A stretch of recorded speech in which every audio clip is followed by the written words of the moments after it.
So గ్యాజెటరీ usage అనేది చాలా పెరిగిపోయింది. అది కూడా నిద్రపోయే టైంలో ఎక్కువగా వాడడం నేను గమనించాను. సో ఇక్కడ ఏంటంటే ఈ బ్లూ లైట్ ఏదైతే ఎమిట్ అవుతుందో వీటిలన్నిటి ద్వారా ఈ బ్లూ లైట్ బ్రెయిన్కి చాలా సెన్సిటివ్గా తయారైందండి.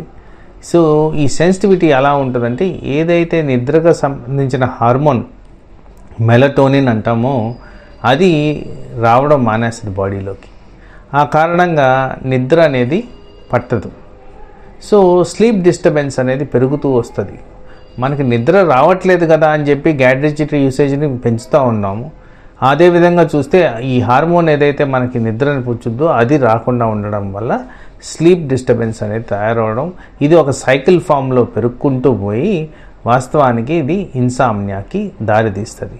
ఇన్సామ్నియా కారణంగా మనకు వచ్చే సైడ్ ఎఫెక్ట్స్ ఆల్రెడీ హైలైట్ చేసుకున్నాం. కాబట్టి ఇలాంటి ప్రక్రియను అవాయిడ్ చేయాలంటే మనం చేయాల్సిన అంశం ఏంటంటే నిద్రకి just before about 3 to 4 hours ఆన్సెట్కి, అంటే 10 గంటలు అంటే మనం 6 గంటల నుంచే గ్యాజెటరీ యూసేజ్ చాలా మినిమైజ్ చేయాలి.